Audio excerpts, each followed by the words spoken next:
celebration weekend. We are so glad that you're here, and we're glad that we can gather together safely. We are very excited to be with all of you tonight and do a stroll down memory lane. But first, I'd like to ask Bishop Mike Reinhardt to come up and bring us greetings from the bishop's office.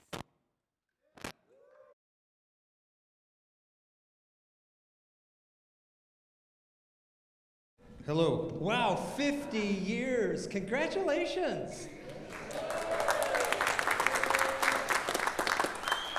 You don't look a day over 40.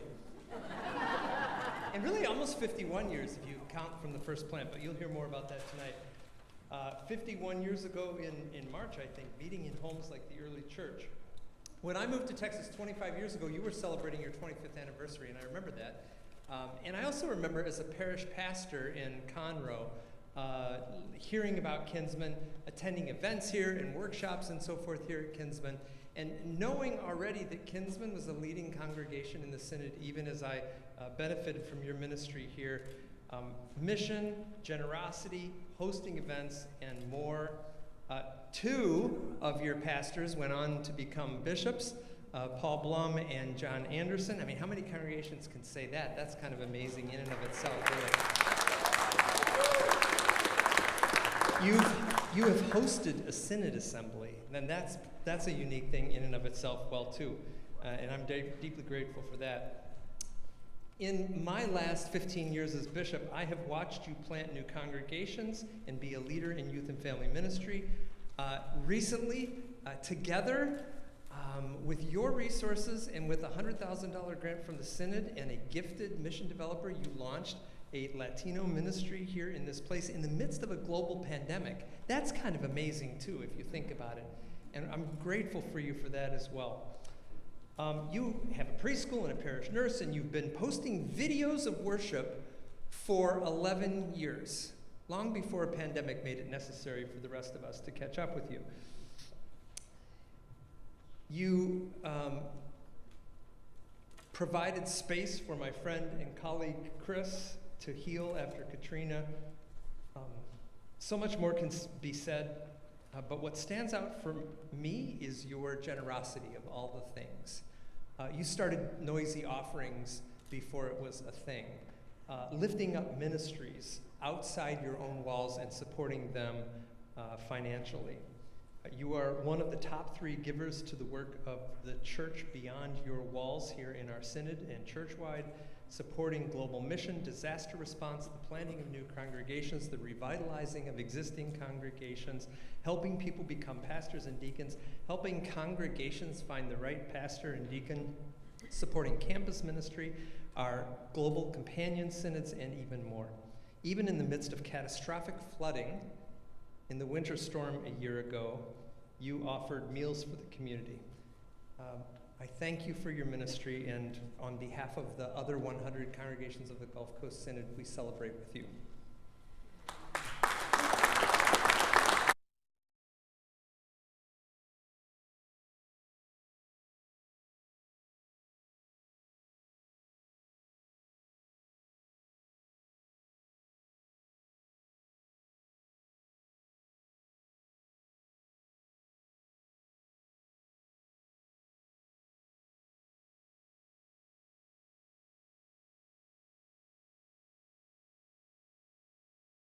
Thank you.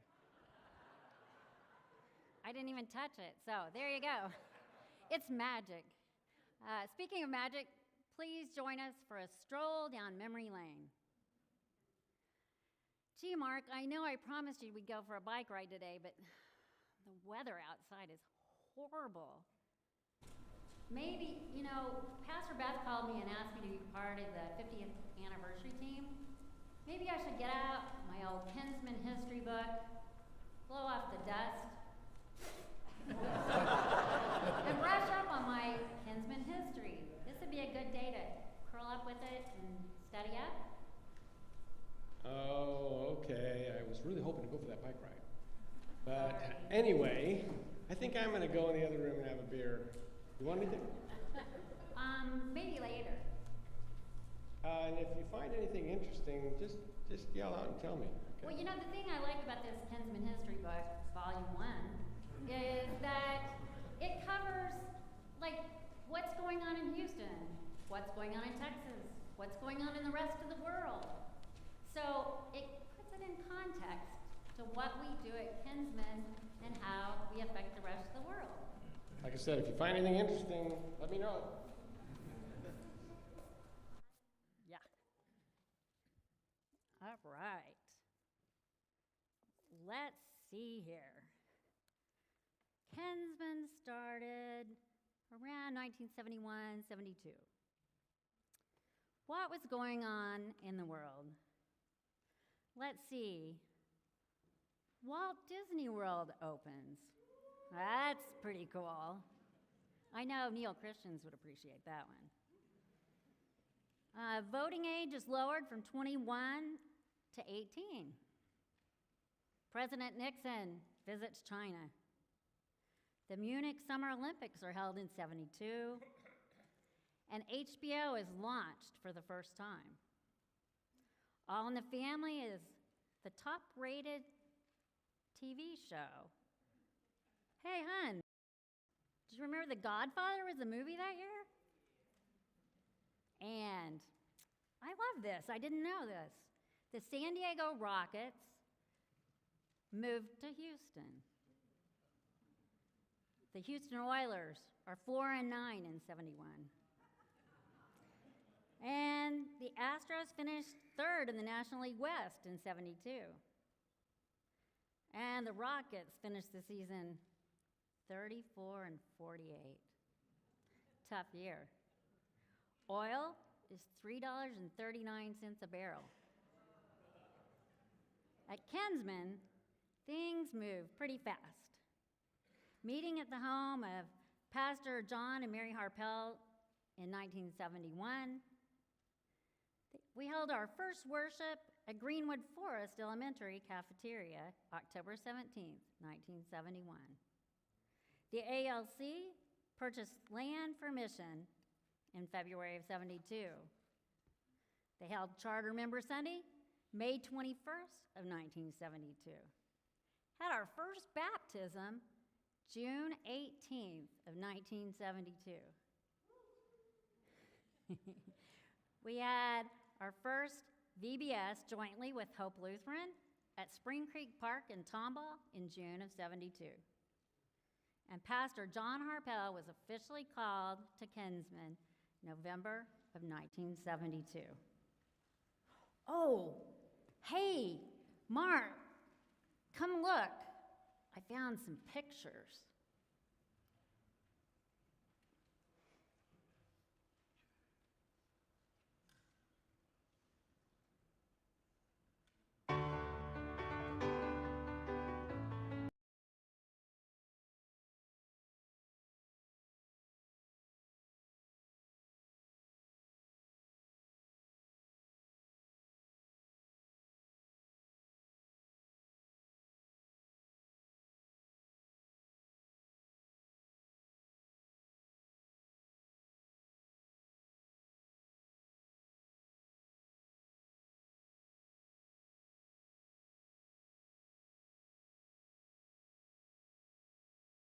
That was the first baptized.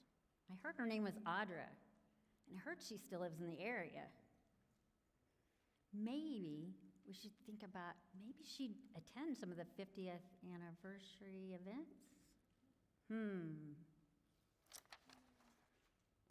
Well, moving on. 73 through 77. What was going on in the world? Hey, hon, can't believe it was that long ago. Vietnam War in 1973. Seems like just yesterday. And Steve Jobs and Steve Wozniak founded Apple in 1976. The top TV show, I forgot about that, was Hawaii Five-0. The top movie in 73, The Exorcist. Gymnast Nadia Comaneci scores a perfect 10 at the '76 Montreal Olympics. The Astros finished over 500 only once, and that was in 1977. The Oilers failed to make it to the playoffs any of those years. Also, the Rockets lose in the Eastern Conference Finals in the '76-77 season. And gasoline averages 51.9 a gallon. But at Kinsmen, our parish hall, better known as the Yellow Metal Building, was dedicated on September 30th, 1973. Kinsmen became self-supporting in 1973. Our Mother's Day Out starts in September of '74. And Kinsman's present-day sanctuary is dedicated on June 5th, 1977. Oh, wow, these pictures are great, Mark. Let's look at them.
Oh, hon. I'm really looking forward to the 50th anniversary. I'd really love to be able to hear about all of the beginnings of Kinsmen directly from Pastor John Wayne Harpel.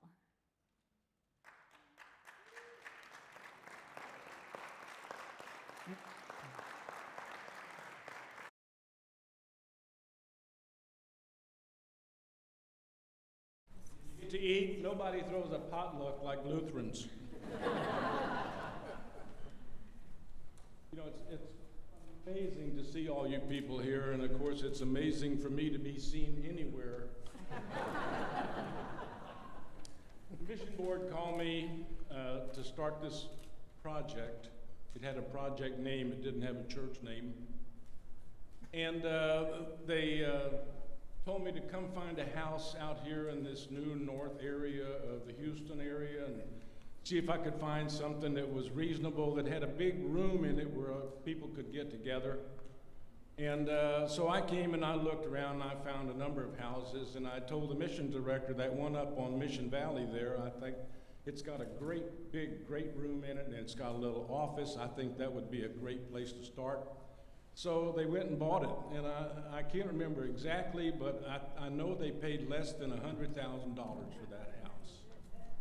I have no idea what it's worth today, $200,000, $300,000, I'm not sure. But it was a fantastic house to start this church in. They sent me off to Ohio to a seminary for a mission builders seminar. It was a 10-day program. There were 20 of us in that class. And half of those pastors were going out all over the country to start new churches in what they called a pre-planned church. Mission board go out, buy property, they'd give some money, they'd build a little building, they'd call a pastor, and they'd start a church.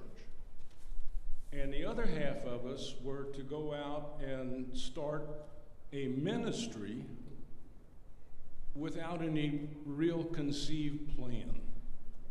They were trying to find out at that point in time, what is church for people? Who is church? Where is church? And so they had us think about this for a while and come up with some kind of a concept.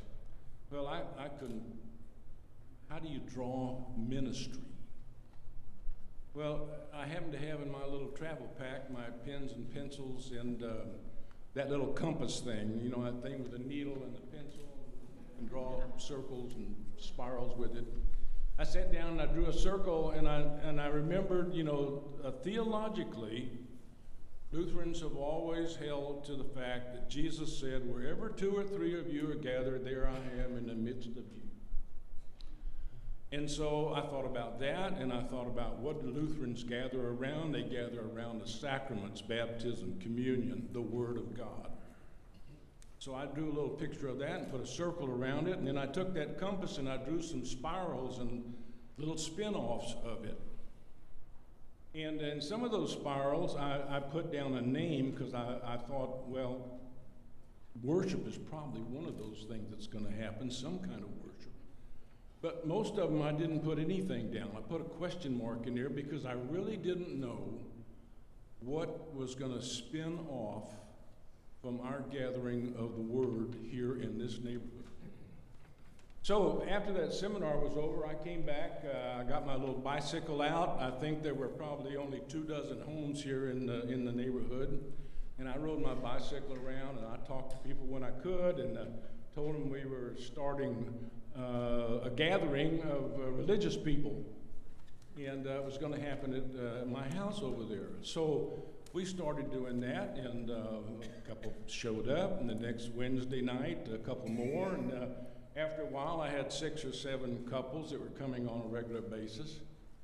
And one of the things they kept talking about after we'd have our little worship service was, well, when are we going to have a church? When are we going to have a church? We need a place to meet. So that's how it evolved, that the group went out and decided to rent the cafeteria over here at what was then called Misty Valley Elementary School for Sunday services in the cafeteria. And we went there and we started doing that. And we had those 6 or 7 couples that were really enthusiastic, and they talked to some people, and I think I heard Pastor Beth say 13 families showed up that first Sunday we did that. And it just mushroomed after that. And we really learned that in this area at that time, people weren't really looking, not these people, they weren't looking for some kind of an experiment of what a church was. In their hearts, a church was a place where they could gather, worship the Lord, celebrate the sacraments.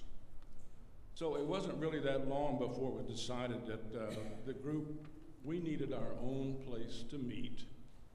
And so we needed to get a charter from the church. We told the mission boards what we were thinking about, and those guys were pretty smart. They came down here and bought 25 acres of champion forest and gave 5 for the church. And as the church grew and we got a number of families, finally we got up to 160 families, and it was time to build a sanctuary. And the building committee sat down with the architect, and we went back to that same premise. What do we do as Lutherans? We gather around the Word and the sacraments. And that's really how the design of this church in a circle turned out to be what it is. And I always had in my mind megalomania. If the church really grew enough, we could flip this plan over and have a complete circle in here with the Word and sacraments out here in the front. You know, the ministries spun off. That little diagram really became a symbol of what this congregation became, and I know it's even been carried out in the celebration symbol here of things spinning off in ministry. You guys do amazing things for this community. And one of the things that I was so proud of when this congregation organized is that they decided back then that they were going to be a dollar for dollar congregation. Every dollar we spent on ourselves, we were going to spend through missions, through benevolence, on some other kind of ministry. I don't know if it matches dollar for dollar, but what you as a congregation do, as Bishop pointed out, is simply amazing.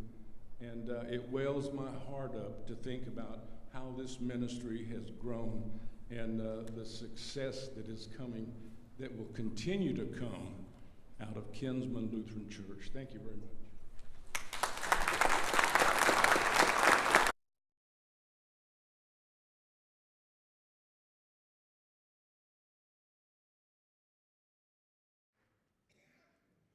Hey, hon, I'm looking at the section of the history book that covers 78 to 83.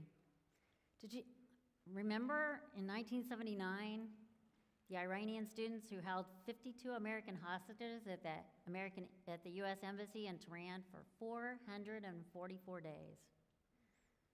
And then John Lennon was shot in New York City in 1979. And the AIDS epidemic escalated. Compaq Computers was founded in 82 and sales began in 83. Sony introduces the Walkman. And the top movie was Grease with John Travolta and Olivia Newton-John. And the top-selling album, Saturday Night Fever. Those were the disco days. The Astros lose to the Phillies in the 1980 National League Championship Series. But this is the Earl Campbell years. The Oilers make the playoffs in 78 through 80. Moses Malone leads the Rockets to the NBA Finals in 1981, losing to the Celtics. But here at Kinsmen, things roll on. Pastor Sam Urati is installed in 1978. Pastor David Heitke is installed in 1979. The Education and Administration Wing was dedicated in September of 1980. The Flower Committee Ministry begins in the early 1980s. Wow, that's awesome.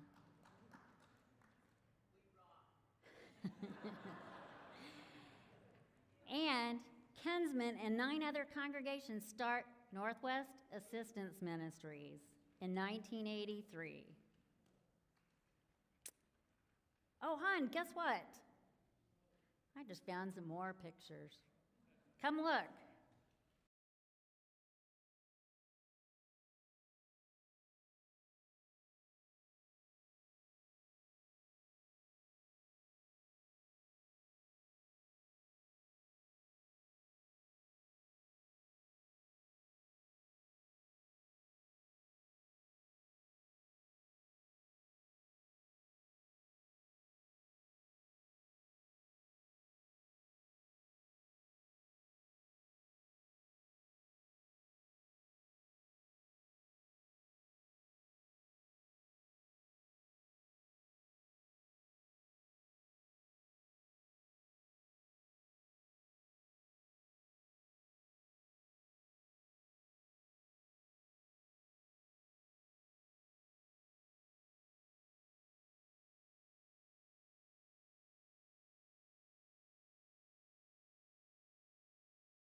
Oh, hun, I didn't realize you'd gone out to get the mail. Looks like I got a letter. Oh, looks like it's from Sam Urati.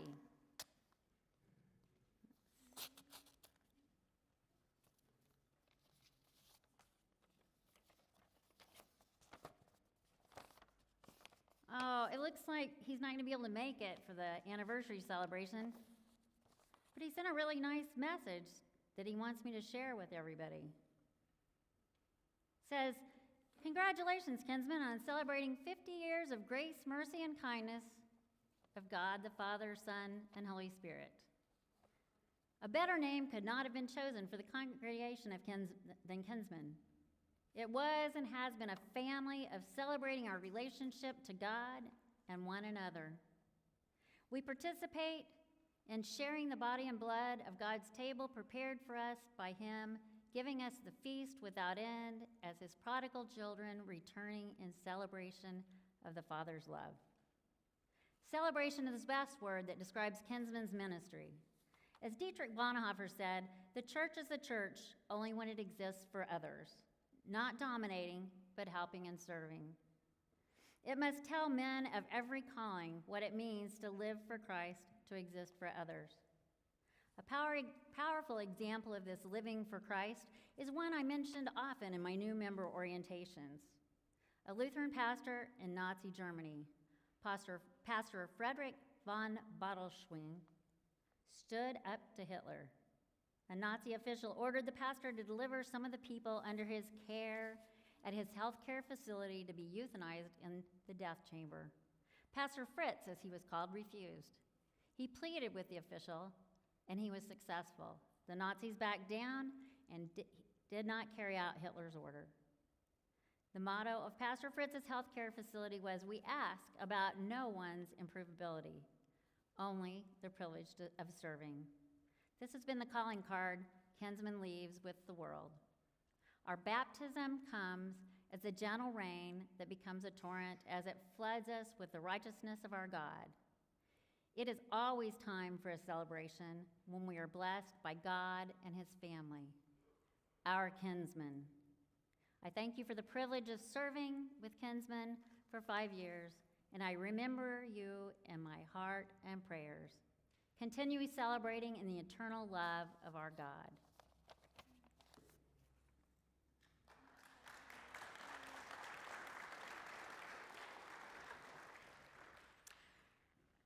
Well, I guess I'd better get back to it, or I'll never finish all 10 volumes of the history.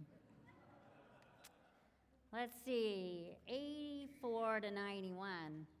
Thinking back, let's see what was going on in the world. Says here, January of 1986, the Space Shuttle Challenger explodes. That was horrible. In 1989, the Exxon Valdez oil spill in Alaska. But the Berlin Wall comes down, and shortly followed by Germany's reunification. Boy, 1991, Desert Storm. Doesn't seem that long ago. The Sam Houston Tollway between 290 and 45 was completed and opened. Nintendo games were introduced in 1986. The top show for 84 was Dynasty. In 84, the top album was Michael Jackson's Thriller. And this was the Oilers' Warren Moon years, making the playoffs 5 times. The price of gasoline during this time averages $1.07 a gallon, and postage stamps rose to 29 cents. But here at Kinsmen, in 84, we dedicated the pipe organ. In 1984, Pastor Paul Blom was installed. Pastor John Anderson was installed in June of 1985. In 1985, the Kinsmen Preschool becomes fully licensed. We installed Pastor David Pomeroy as the 3rd pastor in September of 1989. The Koinonia small group ministries start,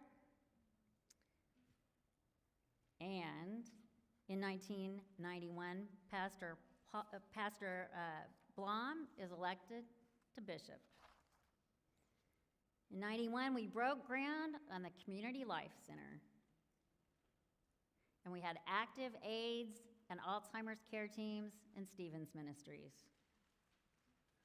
Ooh, I just found another packet of pictures. Mark, come look.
Wow.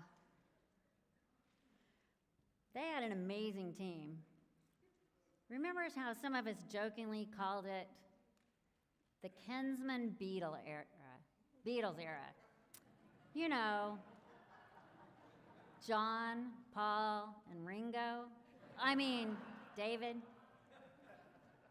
I wonder if Pastor Paul looks back on that time fondly.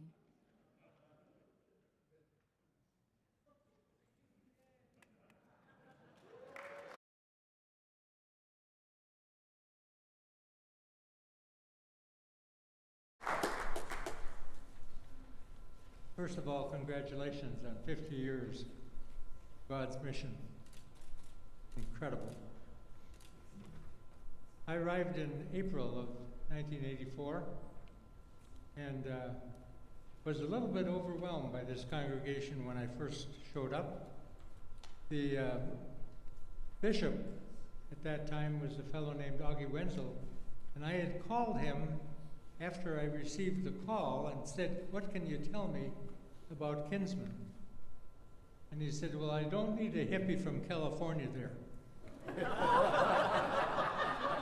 That was my introduction.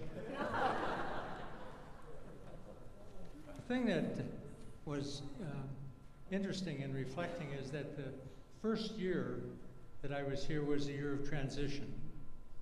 David Heitke had been the associate pastor, and his call was coterminous with Sammy Rodney's call, and his call would end 6 months after my installation.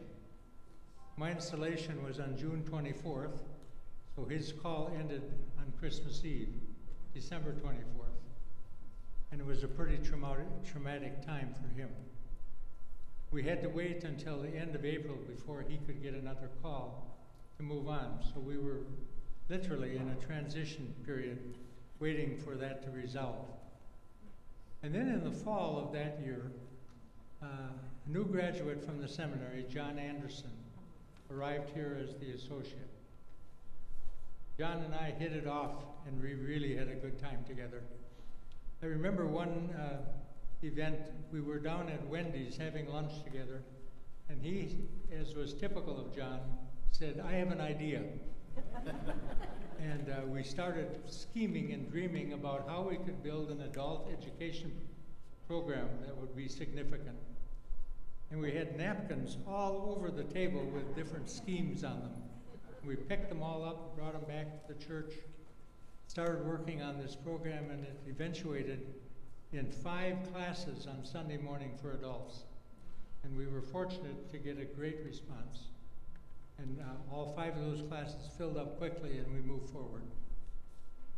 And then, a couple of years later, in '89, we decided to add a 3rd pastor to the staff, David Palmarui, who was also a new graduate from the seminary. And one memory that will never leave me was that the first time that David preached, he preached for 4 minutes. And after the service was over, which was about a 35-minute service, we were standing on the patio, and John and I were a few feet apart, and a member of the congregation named John Goki came out and said, "Take a lesson."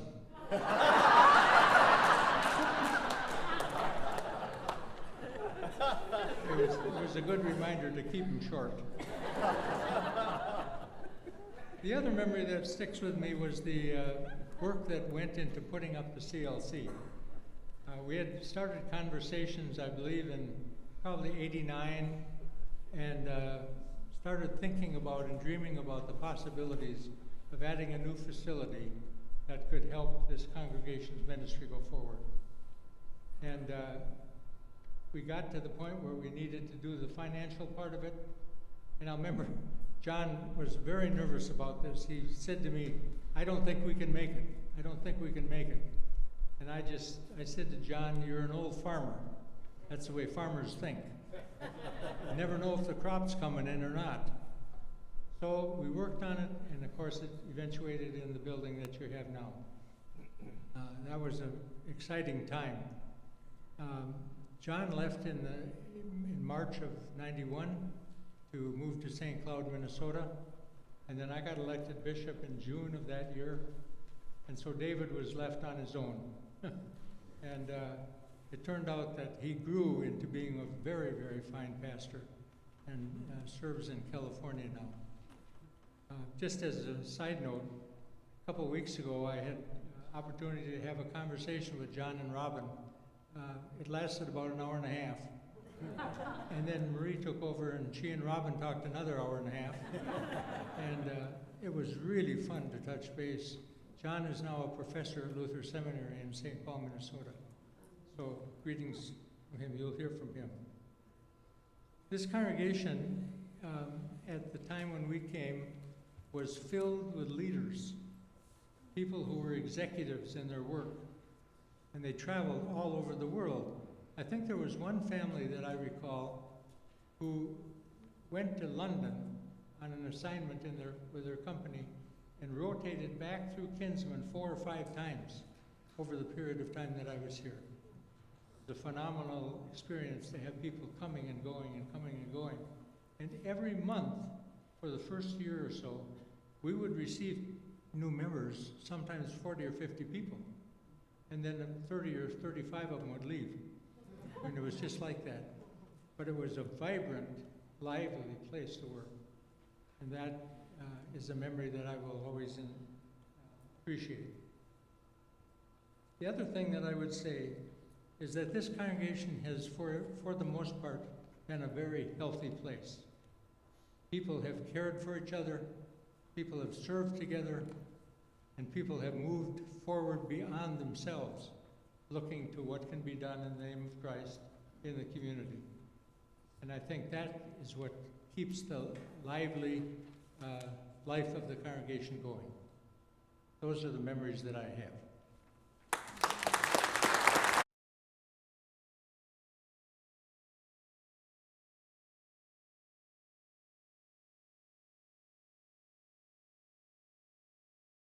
Hey, hon, I just got an email from John Anderson. He's not bishop anymore. He's at the Luther Seminary. Doesn't look like he's going to be able to join us for this weekend celebration, but he did send us a message. Can you play that for me? Greetings, siblings in Christ. Hi, everybody. Just wanted to give you a quick hello. So I'm John Anderson, and Robin, my partner, wanted to greet you as well. Well, I give thanks to God for all of you. I'm so thankful for the ongoing vitality, ministry, and mission of Kinsmen. Robin and I, when we think back through our life, we're so thankful for the chapter of our lives we shared with you at Kinsmen. And if you don't know us, we moved to Kinsmen, or to Houston for my first call as an associate pastor in the fall of 1985 and served there until 1991. Our time with you was transformative for us all. And I give thanks to God for the amazing people that we met and came to know. My most cherished memories of Kinsmen involve people, congregational members of all ages, amazing staff members, and beautiful colleagues. People encouraged and coached and challenged and supported me as I was figuring out what it meant to be a pastor in my first call. And as a dairy farmer's son who grew up in a 2-point open country parish, becoming a part of Kinsmen was a life-changing experience that opened my future in many ways. I want to give thanks to the lead pastor at the times, Pastor Paul Blum in particular. I still treasure memories of our lunchtimes when we'd sit and plan out the future life of Kinsmen on Subway napkins or napkins of other restaurants. And I give thanks to God for all my teammates who I walked with. Your ministry and your efforts to serve God's reign planted seeds in me and others that have borne fruit that will last. And people who served on staff and council and in the committee system, wow, you all were something really special. Now, it was not always easy back in those years. There were plenty of challenges and a lot of healing that happened. For example, we walked through the 1985-1986 oil bust that brought the once boom of that area to a hard final stop for a number of years. And people showed deep faith, amazing generosity, patience, and so much hopefulness in that time. I remember the amazing generosity of so many people that supported the unemployed or the underemployed people in our congregation and community. And Kinsmen had significant debt at that time. God's people also stepped forward to display miraculous generosity, supporting their congregation during a time of cascading challenges that impacted our congregation, our community, and the entire region. God's healing grace was at work through all of it, and I'm sure continues to be at work now. There were also many sweet moments and joys in those years for us as well, and I'm going to just name a few.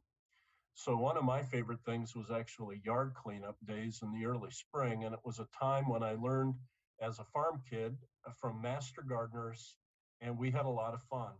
And I missed the azaleas and the pines and the dogwoods, and the commitment to growth and beauty was way bigger than the gardens at Kinsmen, and I'm sure that's still true. I treasured the fellowship events. They were amazing, like the crawfish and shrimp boils and the Oktoberfest. This church knew how to play together, and I learned how important that was for a congregation to be healthy at Kinsmen. Kinsmen also valued learning about and following Jesus even more. And I learned so much from and with the children, the youth, and the adults about growing as a disciple and growing disciples, and then loving our neighborhoods the way Christ would want us to love them. And during my time that I served at Kinsmen, I worked with the youth of the congregation, and I remember the youth of the congregation were so gifted, and the adults who helped make our youth ministry happen were also so committed and great leaders. The congregation loved children and their parents, and I'm sure you still do. As a new dad, I also remember the ways you loved Robin and Sean and Laura and I.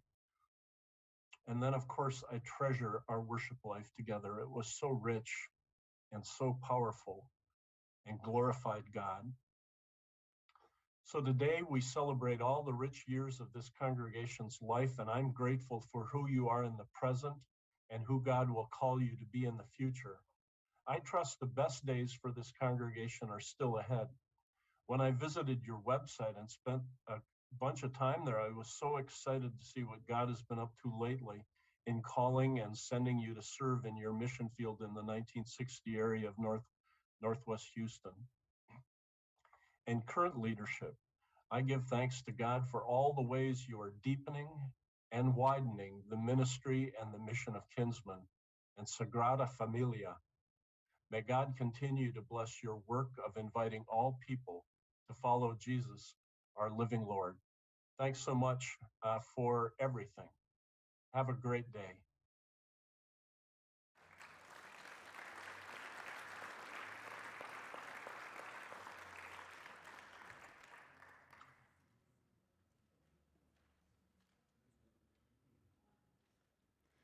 Wow, it was really great to see Pastor John and Robin. You know, Robin's a really accomplished artist. Remember when, for Kinsman's 25th anniversary, she created a numbered limited edition print? That was great. As a matter of fact, I got a couple of copies of that for our kids, other than the one we've got hanging in our study. Wonder what I did with those. You know, I think I put them in Grandma's trunk for safekeeping. I'll just take a look.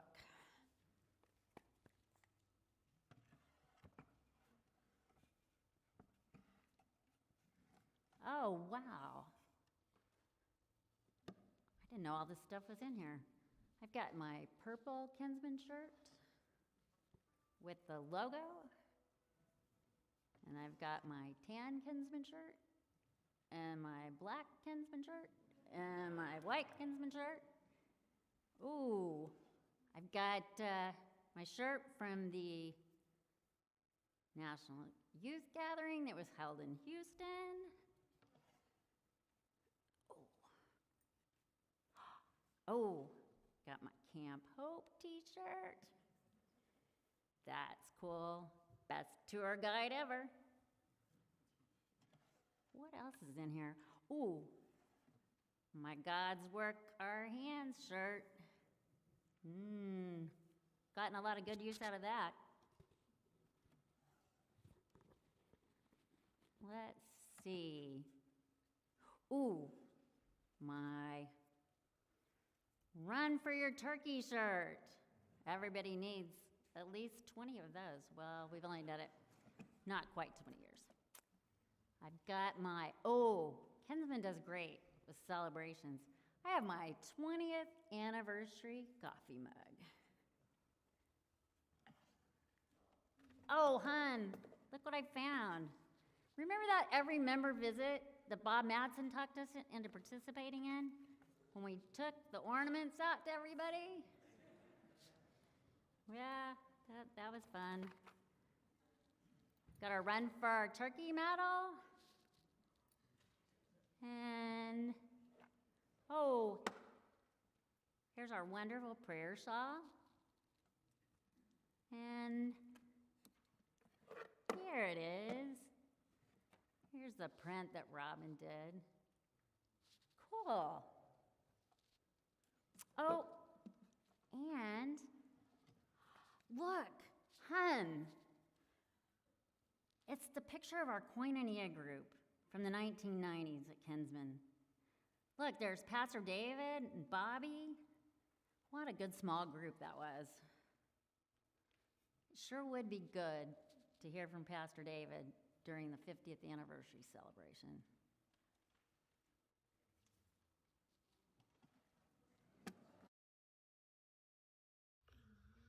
Congratulations, Kinsmen, on 50 years of ministry. That's a big deal. That's a really big deal. You were and still are a big part of my life. I knew nothing about being a pastor when I started serving with you about 32 years ago. I'm so fortunate to have served with you for my first call. You taught me how to be a pastor. You taught me what it means to be the church. You taught me how to live in Texas and how to survive the humidity. I have so many good memories of serving with you, but what matters most to me are you, the people. You helped raise our son and daughter. You taught me by how you lived. You taught me by how you lived out your faith. And you taught me by how you followed Jesus in your journey of life. You shared your faith with me in Sunday school conversations, in our small group ministry, in confirmation class, at confirmation camp, and by showing me how important worship is, and by talking with me during the fellowship hour. When I think of the 5 years that I was privileged to serve with you, I can't believe how active y'all were. So much ministry happened through Kinsmen, ministries that changed my life, like the AIDS care team ministry and the Alzheimer's care team ministry, our housing homeless people ministry, and providing a place for after-school care, and opening the Community Life Center for our neighbors to play basketball and to teach me how to play basketball. I have great memories of serving or sitting with Bob Matson on weekdays to hear about how much he loved the church, both Kinsmen and the greater church. I'm grateful for all the ways that Kinsmen changed my life. I'm grateful for all the pastors I got to serve with who taught me and are still teaching me how to be a pastor. I'm grateful for all the ways that you changed thousands of lives. And I pray that God will continue to help you to change lives in the next 50 years of your ministry.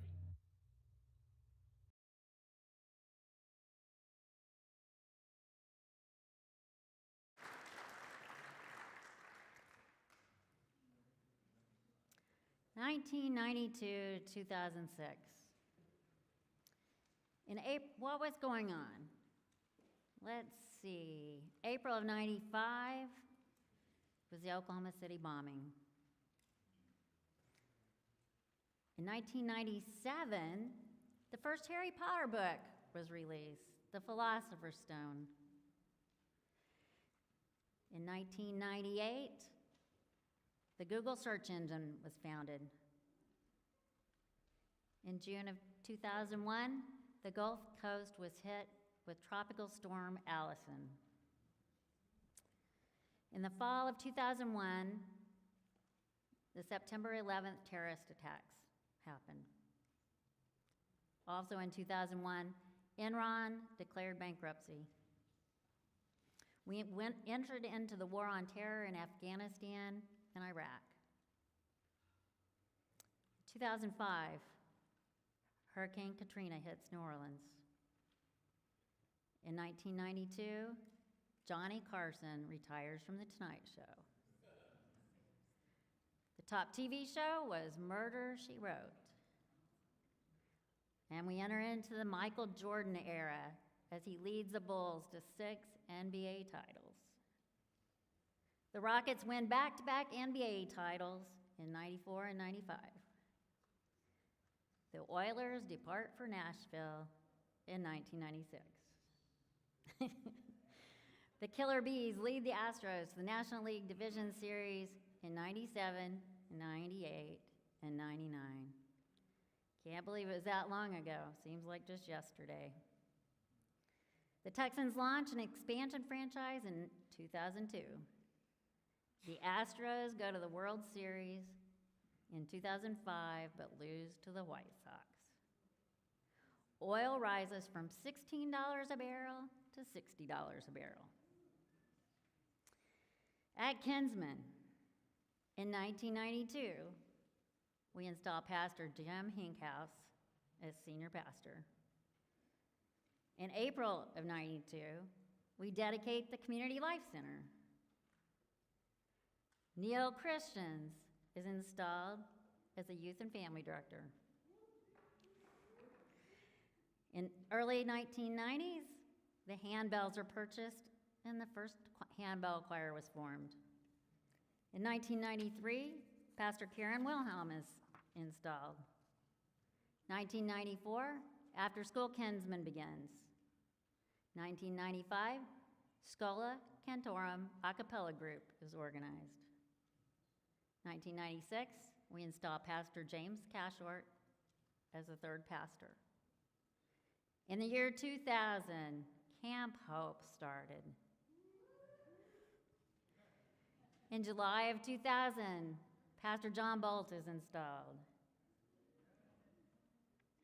In 2005, the silver lining of Hurricane Katrina is that Chris Markert came to help us here at Kinsmen. In 2005, the Youth and Family Building is completed. Hey, hun, remember when Pastor Paul was elected bishop and I was asked to serve on the call committee? We called Pastor Jim Hinkhouse. He and Judy moved here from New Braunfels. They were at Kinsmen for a long time.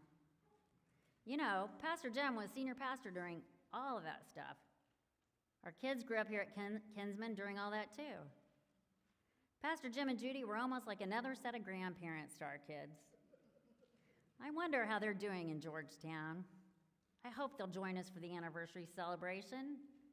I know we'd all love to hear from Pastor Jim.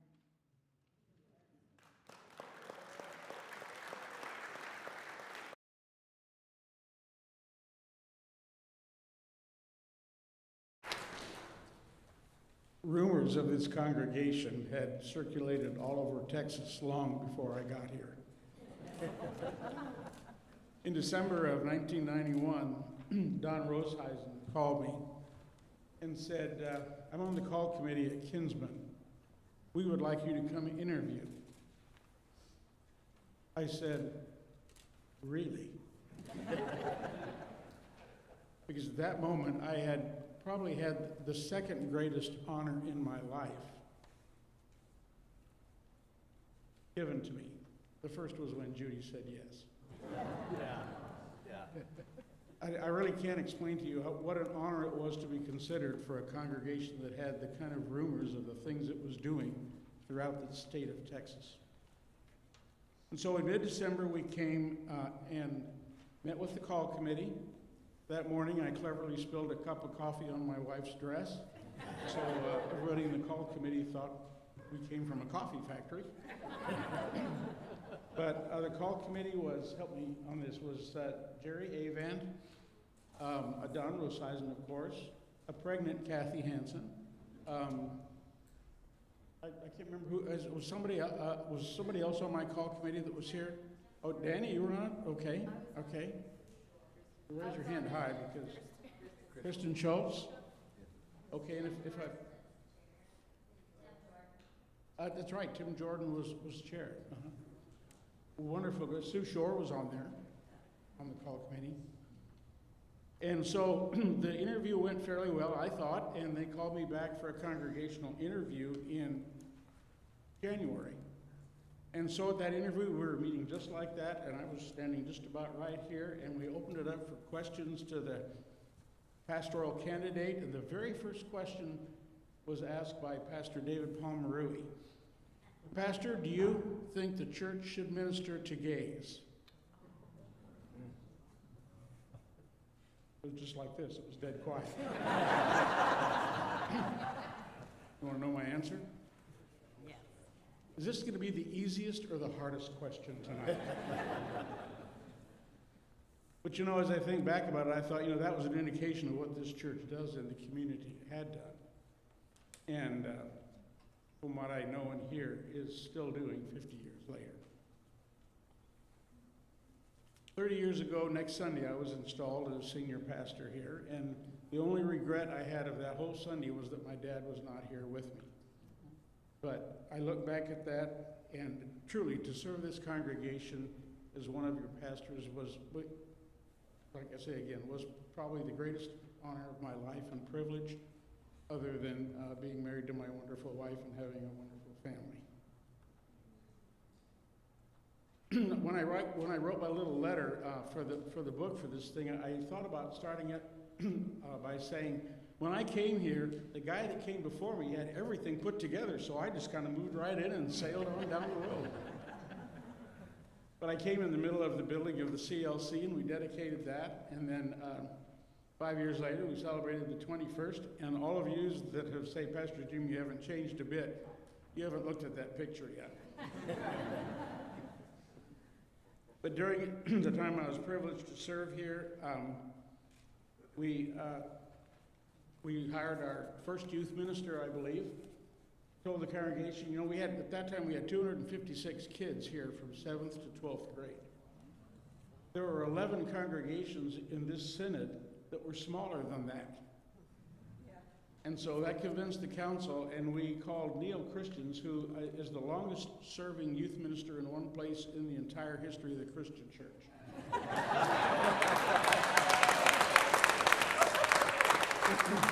I haven't seen you yet, Neil. Are you somewhere here? Where are you? Oh, there you are. How you doing? You've changed. You've changed.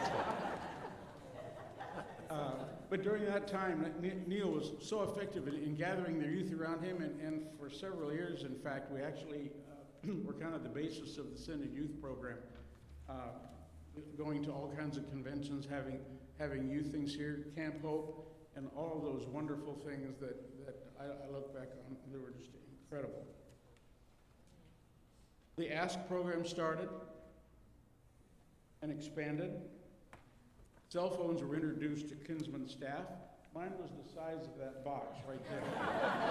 And I carried it in my coat pockets. I've had a lot of sport coats with one side way longer than the other. Right after we moved here, in a couple of years, I saw some of our members on commercials. The Hanson family was on a Toyota commercial. Becky Reeder was on Papa's commercials. And I remember coming home one night and saying, honey, we've got a bunch of famous people in this church. That was all really new and exciting to me. In 2000, we called Pastor John Bolt. He led this congregation, gave this congregation a booster shot, actually, in their stewardship life. And the things that this congregation has done stewardship-wise within the congregation and out in the world, I have people that know me are tired of hearing these stories, but they are truly wonderful stories. Your stewardship continues to be such a great service to the Christian community and to the community. In 2002, I think, or 3, we entered into Rick Warren's Purpose-Driven Church program. During that time, we collected 60,000 cans of food for NAM, for our community. NAM had to rent an extra unit to hold them all.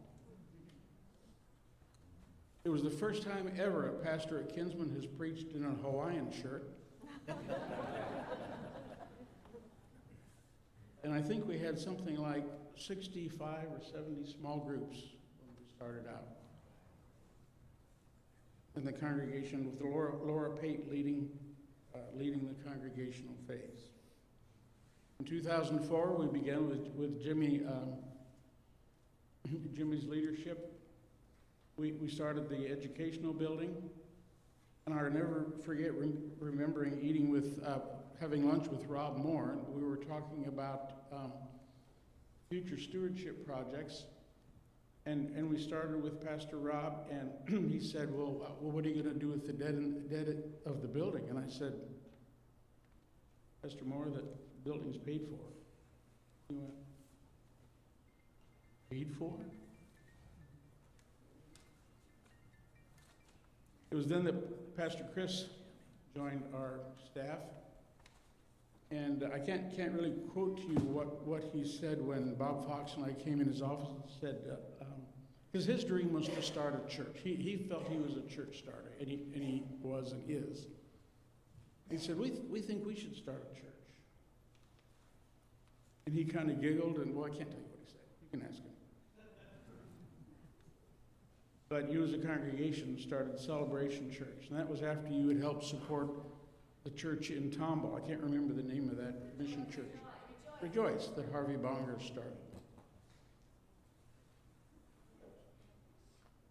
In closing, I could talk forever, but in closing, one of the best compliments we and our staff ever got was from John Anderson when he came for the 25th. At the social afterwards, he said, Jim, he said, it's a pastor's greatest compliment when he returns to a church he served and they are still thriving. That's you today. Thank you for that compliment.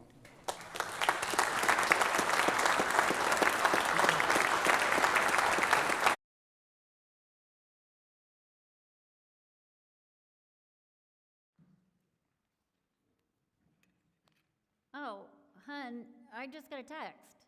It's from Pastor Karen Wilhelm. She said she's totally swamped and won't be able to join us for the celebration, but she has a message that she wants me to share with everyone. Let's see. Blessings to your celebration. Hang on. Hold that thought. Blessings to your celebration. Kinsmen has given me many wonderful memories and ministry growth opportunities that I hold dear to my heart. May God continue to bless Kinsmen with the wonderful leadership and a heart that is open to the community. With love, Pastor Karen. That was nice.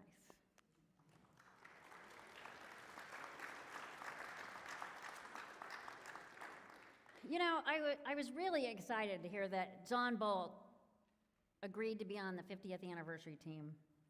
He always had such great ideas and is so dependable. Plus, he has such a great sense of humor. I look forward to him sharing with us at the celebration.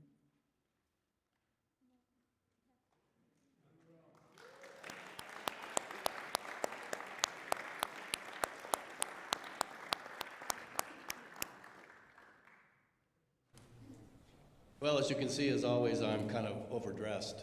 So. But I wore my t-shirt. I only get to wear it like 3 times this year, and after that, it's a nightshirt. So, those of you who know me, I was here from 2000 to 2005. I would have been here longer, but the bishop at the time, and I can't remember his name, kind of cajoled me into a national church stewardship, generosity coach position, and I'll never forgive him. But, you know. There you go, Paul. Oh, I remembered his name. Well, but those of you who know me know that it's extremely difficult for me to be brief when it comes to preaching or delivering any type of message. But I'll do my very best and ask that you not nod off. The theme for the 50th anniversary celebration, Changing Seasons, Unchanging God, didn't come easy. We worked at it. But once we focused and did some wordsmithing, it seemed perfect. And for me, it's been inspiring and quite deep, you know, when I stop to think about all of its dimensions, especially as we've heard from everybody so far tonight, okay? I mean, think about it. Unchanging God, unchanging seasons, or changing seasons but unchanging God. The part that strikes me most is the unchanging God. I really had to stop and think about all of its dimensions. And it was beautiful to just sit and think about it. The part that strikes me most, unchanging God, struck me because of my time serving here as associate pastor from 2000 to 2005. And my time here now as a member. I'm a member of Kinsmen. It's difficult to share the many ways that phrase hits me between the eyes. I mean, it really hits me. How about you when you think about that? Think about your time here as serving as a child of God, baptized into Christ. All the years, I mean, if you added all the years in this room, it would be over probably 2 centuries, easy. So what about you? How about you when you think about unchanging God? What pops to mind? What pops to mind when you hear those words in the context of Kinsmen's ministry over the 50 years? It's beautiful. It really is. Neil Christian, early on when I came here, he was here, and he was here for a long time. And he was great. We missed him when he left. I remember giving him communion, and I was crying because I didn't want to see him go. But, there you go. Neil Christian introduced me to this phrase, God is good all the time. All the time. There you go. Had an impact, Neil. Seems to me that's a good starting point to summing up our unchanging God. Thanks, Neil. And early on in my time serving as pastor, Pastor Jim invited me to go up to Dallas with him to spend 3 days at this developmental center to basically see if we would get along. After all the psych profiles, and Jim, you remember how long it took to fill those puppies out? After all the psych profiles and the sessions, there was a verbal summary offered by the counselor working with us. He started to talk about me, sharing I might have too much energy and how I probably needed to be careful from time to time. And then he cautioned Jim, saying he might need to hold me back once in a while. Do you remember Jim? Yeah. And do you remember what happened next? I'm going to tell you. I remember jumping out of my chair, literally, jumping out of my chair, and with fire in my eyes said, "What?" I said, "Hey, if God can raise Jesus from the dead on the 3rd day, what is there to be cautious about?" Seriously. That's when Pastor Jim probably wanted to crawl under his chair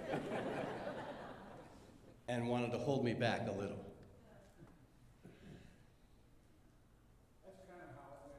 Yeah. But if I had that moment today, this very minute, as we celebrate 50 years, I might say something like, "Excuse me," because I'm much more calm now. "Excuse me, have you heard about our unchanging God? Do you not believe that with God, all things are possible?" Now, you either believe that or you doubt it. I choose to believe. You know what? You do too. Amen. You have over 50 years. You have together. You have believed that. And what's transpired is beautiful. 50 years ago, you shouldn't have come before me, Jim. This is terrible. I get all choked up. 50 years ago, a small group of folks gathered. And Jim, I really appreciated what you said. You filled in gaps for me that was just beautiful. I really appreciate that. Because that's what we're talking about, you know? You felt that then, and it's still going on today. But 50 years ago, a small group of folks gathered and believed that God is good. God is good. All the time. All the time. God is good. Yeah. That God has so many surprises in store for us if we simply believe, right? That God did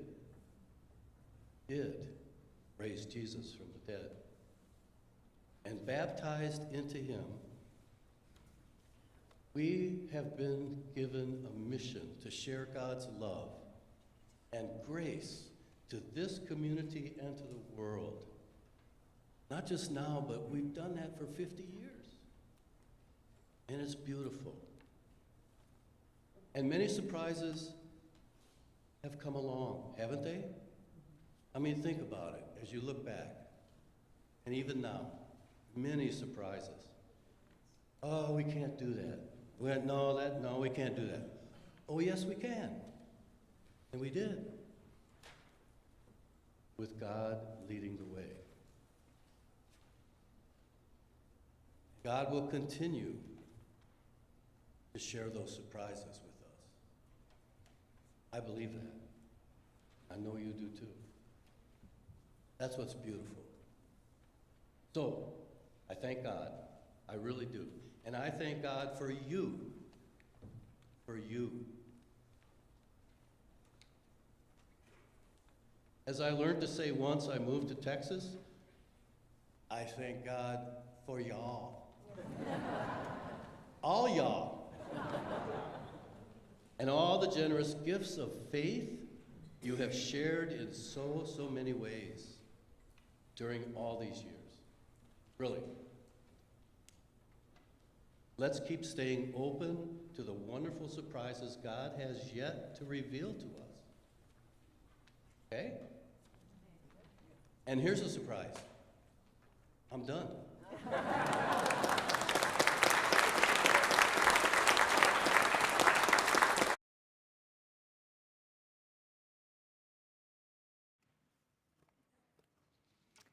Hey, hon, do you remember where I put my launch shirt from Celebration?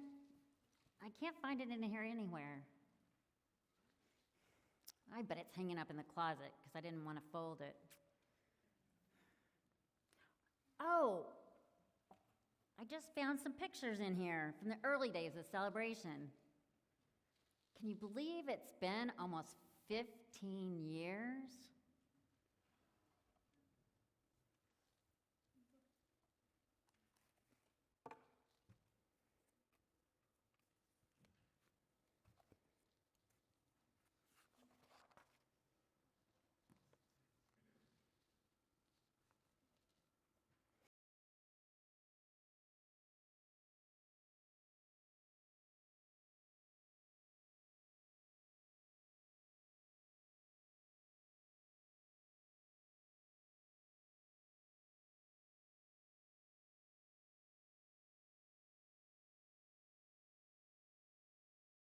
Oh my gosh. It's really hard to see yourself staring back at you. In 2005, I was serving as a redevelopment pastor in a small congregation on the West Bank of New Orleans when Hurricane Katrina hit. It was my third year there. We ended up having to sadly close that redevelopment congregation. I had lost almost all of my belongings in the storm. I had evacuated to my parents' house in Cyprus. And I'll tell you, I was angry. I was angry at God. I was angry at God not just for what I had lost and for the loss of that congregation, but also for what that beautiful city and those beautiful people had lost. I was so angry that I was even questioning my sense of call. I joke now that Jesus and I were having a trial separation. I didn't know if I was going to stay in ministry. And then I get a phone call from then Bishop Paul Blom, who urged me to meet Pastor Jim Hinkhouse for lunch because he wanted to talk to me about maybe being the interim associate pastor after Pastor John Bolt left. And I did not want to. I did not want to meet with, if I was going to stay in ministry, I was going to go off and take another call somewhere. I didn't want to go somewhere short term, but somehow I met with Pastor Jim, had lunch. He somehow talked me into coming to Kinsmen, and reluctantly I did. But here's the thing, people of Kinsmen.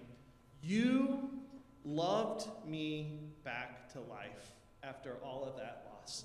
You were the very healing presence of God that helped renew my faith and renew my sense of call. And in that year that I was there, I made new friends and had a lot of fun. And while I was here, you, Pastor Jim, I remember what I said when you and Bob came and invited me to consider this possibility that y'all were dreaming. I said, I think I just peed myself a little. and And then you discerned calling me for those initial few years as the missionary pastor of that new mission congregation, which would become Celebration.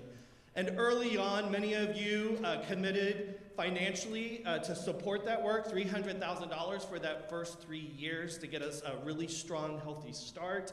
Several of your small groups came and committed to coming out once a month and worshiping with us, being pew fillers and showing that the Mama Church had our back. And many of you continue to do that over the years.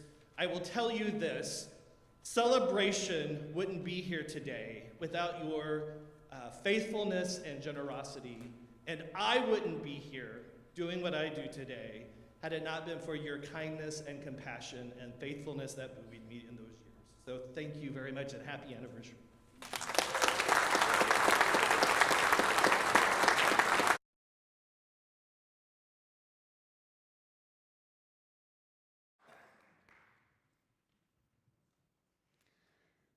(2007 to 2013).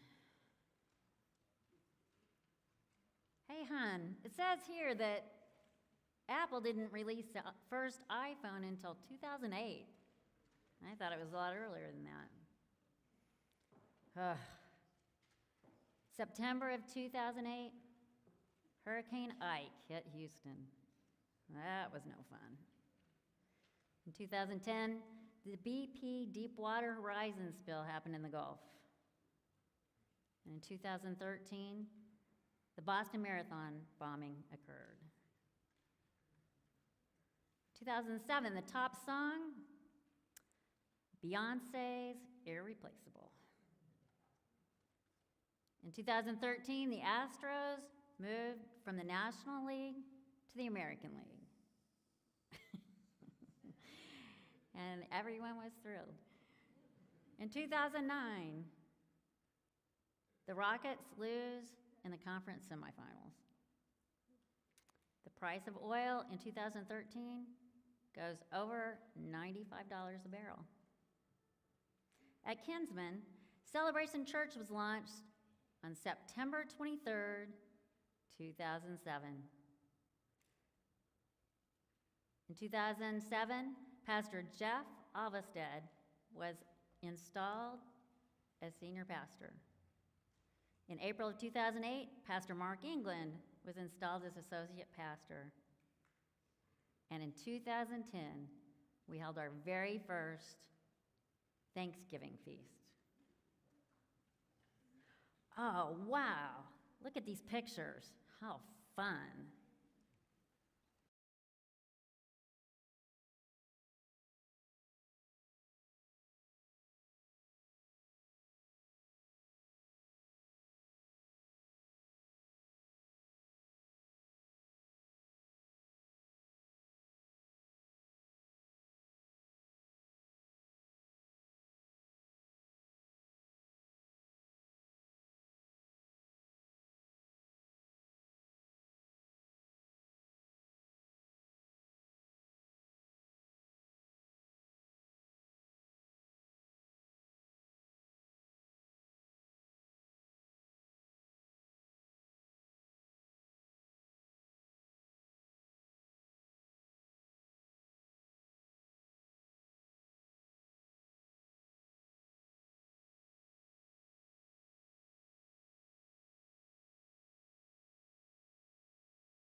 Mark, remember when we first called Pastor Jeff to Kinsmen? He was up in Iowa. We sent some of the call committee up there for a visit in the middle of a freezing winter storm.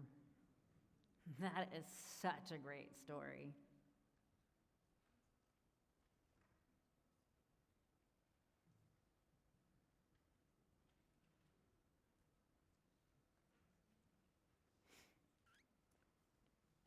Originally planned to fly out after church on Sunday, but unless I find my billfold, you may be burdened with me until Monday. I was sitting in the back, and my prayer is that it's at the motel. Kathy did talk about one memory. One memory of Kinsmen was when Kinsmen came to Iowa. 6 call committee members came to St. Mark West Des Moines on the coldest day on a decade. None of them were wearing winter coats. They were in dresses, and all 6 of them sat together in one pew. And the reaction is, those folks ain't from around here. And I had some explaining to do. But it was a reunion of sorts coming to Kinsmen later that year in the summer of 2007, especially with old friends like the Readers, the Madsons, Linda Thomas, Grace Milkey, all of whom I remembered 24 years earlier. Because after graduating from seminary, I was waiting for a call when the late district president, Augie Winsel of the American Lutheran Church, asked, and asked is a very charitable word, asked that I help out at Kinsmen for about 6 months while I interviewed at such Texas hotspots like Liberty and Taft, before finally landing in Victoria, Texas 6 months later. My memories from the 6 months at Kinsmen in 1983 was being transported from a 200 square feet dormitory room in Bachman Hall at Luther Seminary to the mansion of the senior pastor who was on leave from call in New Orleans. I remember taking kids to camp, helping Bob Madsen make calls on guests, and then I remember Bob frequently, like every day, hinting that I cut my hair. And if Bob is live streaming at the age of 99, I never cut my hair. You were very kind to me when my mother died suddenly 1 month after coming here. The incredible generous spirit in 1983 was still apparent when I came in 2007. One well-known church consultant asked pastors during seminars, if the church you serve ceased to exist, would anybody in the neighborhood miss it? And I can answer that question for Kinsmen with far more clarity than any congregation that I have ever served. I'd like to think that the outgrowth of all of the Thanksgiving fests, the outgrowth which I see when you post the video, the outgrowth of that is when you feed people from a semi-truck. I think it's the first Saturday of the month. Changes that I remember are in 2018, transitioning multimedia from kind of a rolling cart in the back to this large expanse to the west, back of the sanctuary. New cameras, which are now old cameras, or were old cameras. Larger screens and improved sound, and it was better cameras and better sound at that early date in the last century. Let's see, I remember new commercial quality playgrounds were installed, several large blow-up bounce houses were purchased. I was very clear that there'd be no weight limit on those bounce houses. Under Sarah Ray's leadership, the preschool, the Mother's Day Out, stabilized, became financially sustaining and spiritually inspiring and vibrant. And then, of course, who can forget the break-in and then the arson in about 2009. Far more memorable, however, were the additions and the development of an incredible staff. Many are still serving: Pastor Mark, then Lene, Sarah, Elizabeth, Jane, Julie, intern Arthur. Shortly after everyone came on board, I went to a continuing education seminar for senior pastors of larger congregations, and I was asked by a pastor, how in the world did that staff come together? And all I could say was pure grace. Pure grace. I still miss them to this day. In some ways, the faithfulness, I agree with Jim, the faithfulness of a pastor's ministry can be determined by what happens after he or she leaves. I still read every excellent newsletter. I listen to an occasional superb sermon. It's so obvious. It's been obvious to me that Pastor Beth is visionary and creative. I believe with her leadership and Pastor Mark and the staff, continued generosity, the future of Kinsmen, the next 50 years of Kinsmen can be just as inspiring as the last 50 years. I hope that you continue with your creativity. I'm so confident that you have a vibrant future ahead of you. Really honored to be here, and there is $1 reward if anybody finds my billfold, which I am in prayer is at the motel. How do you get on a plane without a driver's license?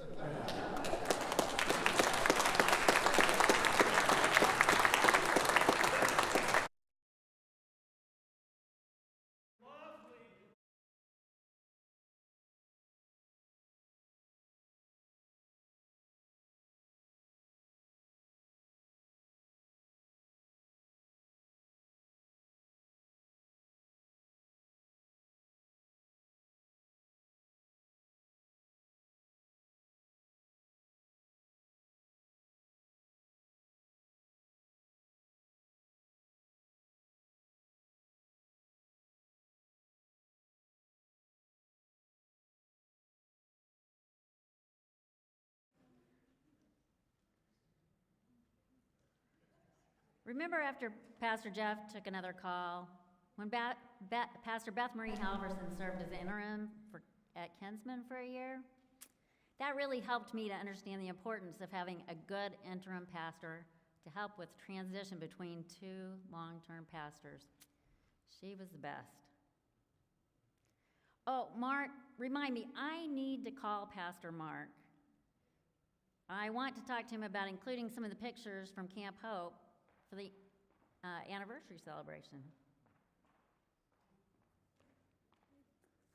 If I was surprised you did not include the Kansas Baylor score in your remarks. That would have made the remarks. Yeah, so when you go to a congregation, you expect your ideas to be shut down by, well, we've never done it that way before. And I was surprised when I came to Kinsmen that my ideas were not shut down. We've never done it that way before. My ideas were shut down. We tried it, and it didn't work. So, and I think that's a good thing for a congregation in Houston, which is by design, such a rapidly changing city where farmland turns into freeways in a blink of an eye. Where the medical and oil and gas and being a port city continues to draw people, a diverse population of the city, you need to continue to find ways while staying rooted in our Christian tradition, staying rooted in our faith, continue to find ways to respond to the changing neighborhood and culture around us. And as you've heard from the previous speakers, this congregation has always had that in our DNA. We're always willing to try something new, even if it doesn't work. And so that means that there's going to be failures. But that's okay because we're failing forward in faith as we continue to try to follow God's call in our changing surroundings. And so that's my hope and prayer for the next 50 years, and that we would continue to be led by the Holy Spirit and continue to try new things as we respond to the new ways that God is working around us. Yeah.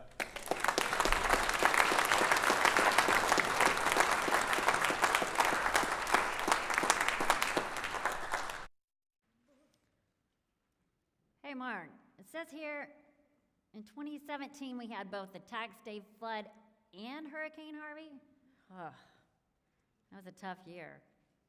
Then in 2020, COVID hits Houston and the rest of the world.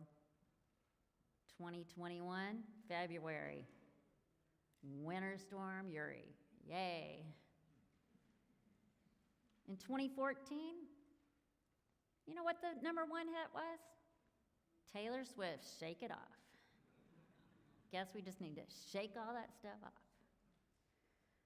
Okay, the Astros had 3 World Series runs, winning it all in 2017. And the Rockets and James Harden made the playoffs 8 times. Here at Kinsmen, in September of 2014, Pastor Beth Wartmaker was installed. In the spring of 2015, Community of Hope Ministry starts. February of 2020, Pastor Gabriel comes to Kinsmen, dives right in to start the Spanish-speaking ministry, and Spanish-speaking services start. Whew, that's tough to do these days. 2021, freeze repairs from Winter Storm Uri and upgrades continue. 2022, celebrating 50 years of changing seasons, unchanging God. Wow. Despite a lot of crazy things going on, Kinsman's been really busy. You're not going to believe this, but look at the pictures I found.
You know, it's really exciting to see that Sagrada Familia, the Spanish-speaking ministry at Kinsmen, is going so well, even with the COVID and all the other craziness.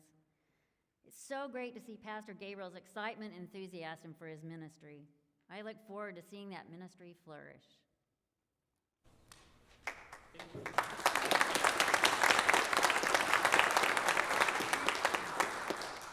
I have the answer for that. It's the Holy Spirit. Felices 50 años is the only thing in Spanish I'm going to say. Happy 50th anniversary, brothers and sisters.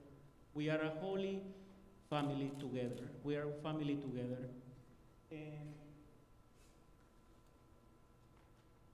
they are the golden jubilee for our church, and they must to be celebrated with joy in a big way like this.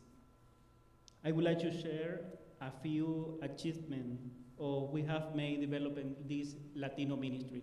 It's not another church, it's not another community, it's the Latino expression to our church. It's another different face, but with the same faith, the same purpose. The Latino ministry has registered constant growth.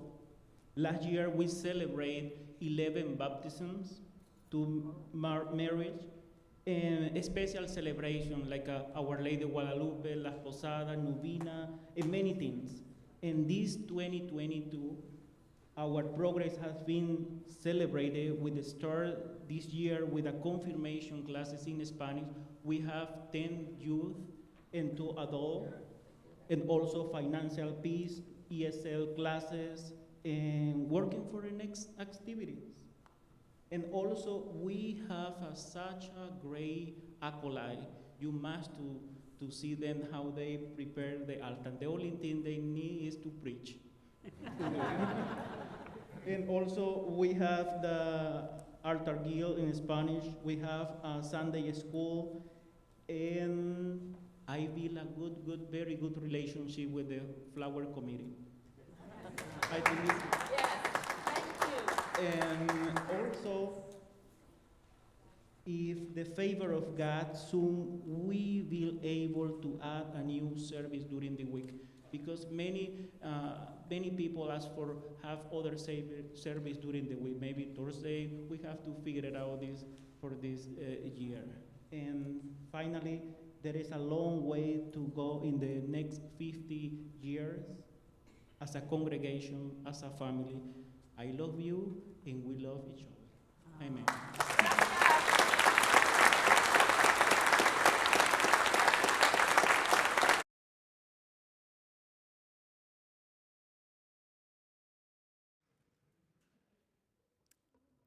Oh, my phone's ringing. Sorry. It's Pastor Beth calling.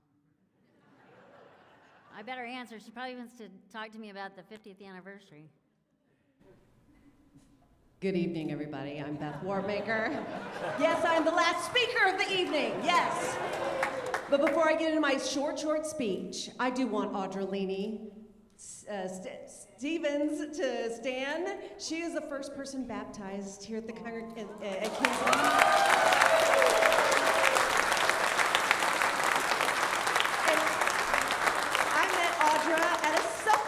Of all things, and so it's so cool that she is here not only for herself representing, but she also represents all of the beloved charter members who are no longer with us, and so I give thanks to them and their ministry, and you represent that, along with Pastor Harpel as well. There you are. So yes, I'm Beth Warpmaker, and I joined God's mission at Kinsmen in September of 2014, and I'm so humbled and grateful for all the members, pastors, and staff who have made Kinsmen what it is today. It's truly humbling.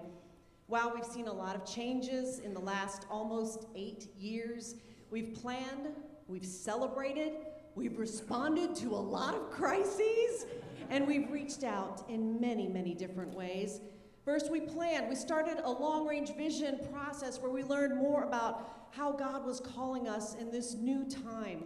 A 12-point strategic vision was created with God's leading hand, and the capital campaign in the community for good was initiated. Second, we celebrated. Yes, we did in many ways, but we celebrated specifically our 45th anniversary in 2017 by opening the time capsule and burning the mortgage debt that we had just paid off at that time.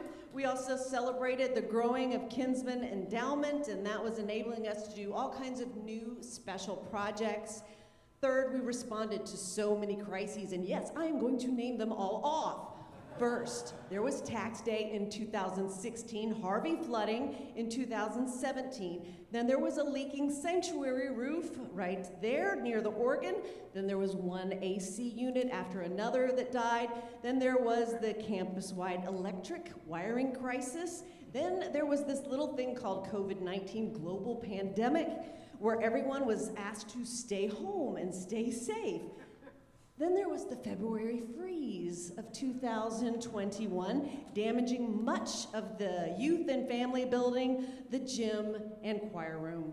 Then once again, roof hail damage was found across the entire facilities, and thankfully this time insurance paid for all new shingled roofs just this last month in January, thanks be to God. And throughout, we heard God calling us to follow and reach out with his love in a variety of ways.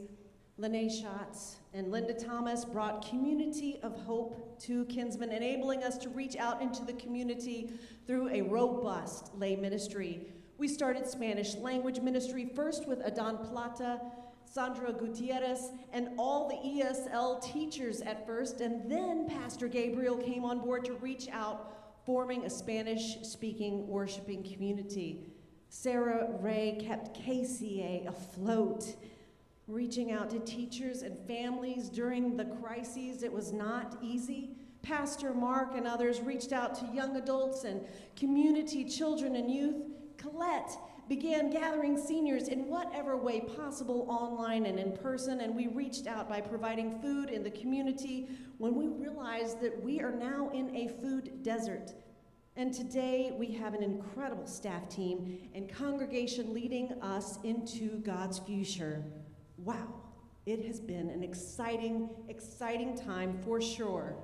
So I wanted to capture and compile an historic document to review how faithful God has been in every season of this congregation.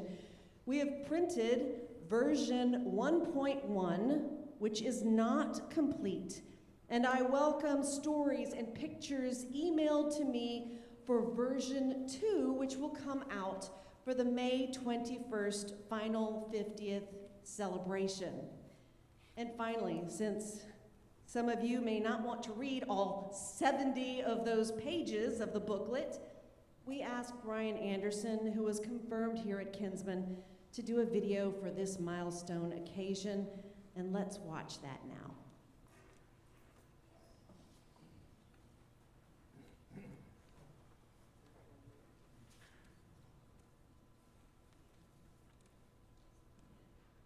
Now.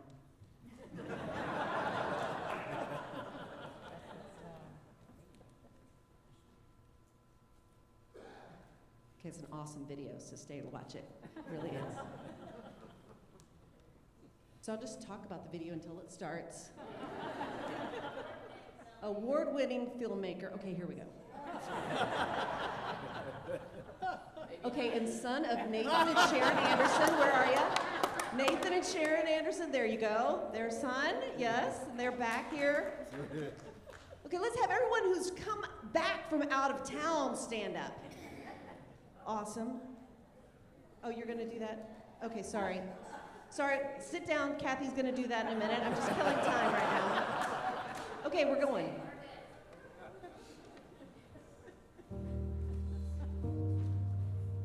The Lutheran Outreach Ministry had an idea of putting a church in this area. The vision was to be an all-inclusive church and a very strong outreach. The first meetings were at Pastor Harpel's house, but the first service I remember is in the school. On October 17th of 1971, that was the first worship service at Greenwood Forest Elementary. And from then on, we had all these services in the school or in the new building.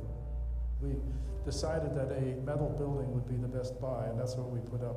Well, when we started building our little metal building, within the time it was finished, we more than doubled the congregational members. After that, we saw the need of how we were growing, so we went through a series of bonds building the church. The building committee was formed in April of 1975, and we went through all the steps of selling the bonds and getting the architect. We told them that we wanted to save the trees, and we wanted to see the trees. And then also we wanted the seating arrangement so we could see each other. And I've always thought that the name Kinsmen applies family, so that's why we could see each other. April 10th of 1977, almost 2 years to the nose, we worshiped in this sanctuary. And it was on Easter Sunday, April 10th, 1977. But it really wasn't complete. The pews didn't come for a month later. We sat on the folding chairs for about a month. I think we dedicated it June of 1977. What really highlighted it, on Christmas Eve that year, I came into the narthex. I couldn't believe it. The narthex was full. And I got a lump in my throat and tears in my eye. All I could say, praise the Lord. In the early 80s, Houston was growing at the rate of 15,000 new people a week. There were a lot of people coming and going because there were a lot of oil company people. So if you wonder why the church grew, it was pretty easy because there were a lot of people. People were looking for a place to worship, and Kinsmen had just built a new sanctuary. We decided we needed some place for the folks to have an outlet of community gathering. We started visiting Kinsmen in September of 1990, and in October of 1990 was the kickoff for the capital campaign for the CLC. Well, at the time, the church had Sunday school in the education wing, and we were crammed to the gills. So the CLC was a tremendous opportunity to not only provide all that, but as well a gym and a big kitchen to have events out of. Our Sunday school, we immediately, as soon as that building was done, it was full. Then after that, about another 10 years, we ended up building what I call the Children's Center. Which added more classroom space, which helped not only the Sunday school, but also the preschool that has been at Kinsmen for many years. Kinsmen Children's Academy became a licensed childcare program in 1985 in November, but I know that we were doing childcare ministry well before that. The story I've heard was that there was a family who couldn't pick their son up on time from the local school, and they told him to come sit on one of our benches, and they knew that he would be safe here because it was a church. The pastor saw that happening and talked to the family and was like, okay, well, there's a need in this community for a before and after school program, so let's do it. Started as like a Mother's Day out kind of thing, you know, just a couple hours a day, a couple days a week, and then now it's 6:30 to 6:30, Monday through Friday, year round. So many working parents, and they work long hours, and some of those kids, you know, they're here that full time, before and after care. And just to be able to provide a loving environment for them where they feel comfortable and they feel safe is just amazing, you know. So I know that this church and KCA has made a definite difference. We think Camp Hope started in 99 or 2000, and Camp Hope is a great way to connect to the community too. We have kids that come from the church, kids that come from KCA, but also most of the kids come straight from the community. When I first came to Camp Hope, my favorite song was Pharaoh, Pharaoh. I like the splash days and I like the hot lunch. Just as a parent of 2 kids that go to Camp Hope, it's just an amazing opportunity. They were planning to go to Disneyland and it was overlapping with Camp Hope. They said, we can't go to Disneyland, we have to stay at Camp Hope. It's more important and more fun. And I think that says a lot. Gave me the best 3 weeks of my entire summer. Transitioning to being a staff member has definitely impacted me a lot because I got to give back. Camp Hope has been such a big part of my life. The youth ministry is what kept bringing me back, and it really made Kinsmen a home. One of my older boy, he was head of Luther League. Luther League was very active in those days. They had 15 to 30 kids involved. They traveled around to other churches. Our two boys grew up at Kinsmen and were really active in the youth and family programs that Kinsmen provided. For years, Neil Christians was youth director here. Kinsmen had one of the better youth programs, I think, around, and a lot of people came here for our youth program. It's pretty much helped raise me into the person I am, because I joined this congregation when I was about 4 years old. It's fun. We learn stuff about the Bible. Been a part of Sunday school as a little kid, just recently got confirmed. It was just like a friendly environment. And then I did SWAT, which is our youth group for high schoolers.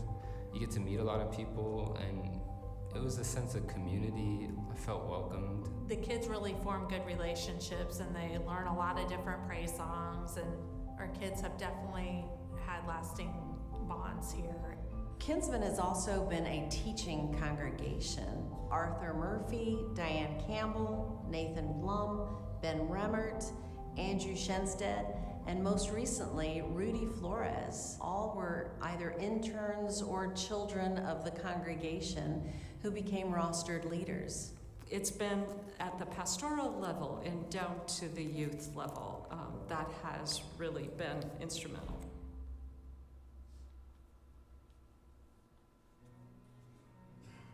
I have some memories when I was pretty young of being involved in like our musical that we used to put on, being involved in like the choir. Music is a very big part of my life. It's a constant here at Kinsmen. One of the things we agreed on right at the beginning was we were going to build a sanctuary. We wanted a pipe organ. We said we wanted a real pipe organ. Music has always been very important to me. In fact, that's one of the reasons why I joined Kinsmen. When we came to Kinsmen, one of the first things I did was to check out the choir. And Jack Justice was the director at the time, and we did some big musical works, including The Messiah one year. Linda Thomas was the organist, principal organist, I would say 25, 26 years. And yeah. She was instrumental in helping bring great music to the church. Alleluia Choir has been a family for me here at Kinsmen. One of the big things that people remember about the choir are the choir parties. It was quite the festival. We also had kids choirs. The kids choirs were quite a lot of fun watching the kids sing.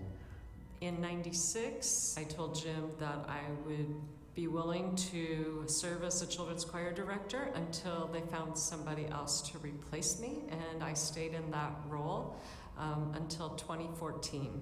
We also had bell choirs.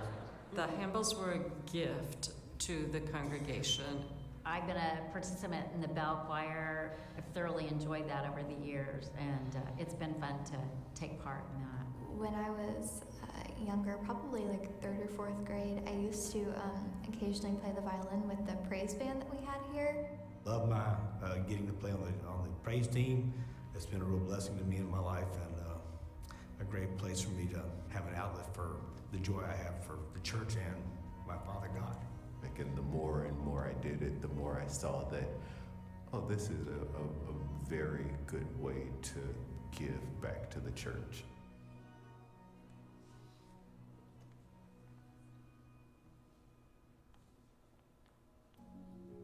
So just joining in that community, being able to be a part of Sunday school and then small groups, as well as confirmation ministry and scouting ministry. There's just a lot of things here that just helped us to really feel a part of this community. When we started doing the Purpose-Driven Life many years ago under Pastor Hinkhouse is when we started our small groups. And I think that was probably one of the best things we've ever done in this church. I think the small groups have been just fantastic for the membership. Looking forward to a Bible study after church has been really wonderful. I can tell you here 17 years later, our core group is still together. They've become some of my best friends, not only at the church, but in life. In the past, we've had different things like the Fall Festival or the Easter egg hunt in the community. We've sponsored the St. Patrick's Day Parade, crawfish boil. the marriage milestone, the different ABBA music concerts. We really enjoyed those. The scouting ministry has been a great thing for us. I started with PEC 440 here. I mean, they saw something in me, and it worked out to be really good because I grew up to get my Eagle Scout. Having a church that sponsors that and sees that importance helps to reach out to the community. We like that. I think Kinsmen's known for being a kind of rock in this community. One of the things that impressed us with Kinsmen is reaching out to help people in the community. It goes way back to before we joined. This church does so much in terms of giving things away, right? There's the food, the support to different organizations. It really is amazing. It's such a part of the Champions area, but what I don't think a lot of people realize is that it extends so far beyond the Champions area. They don't try to force, and go somewhere where they think God is calling them to do it. They really are intentional about figuring out and discerning where God is calling them in the community. When I mention Kinsmen, they automatically know, oh, that's the church that does this, does the Thanksgiving dinners, helps people out with food. And it's one of those things where I think our notoriety and our participation helps to broadcast what Kinsmen is really all about. Some of the important ministries that I remember over the years, the AIDS care team that in the 80s was very active.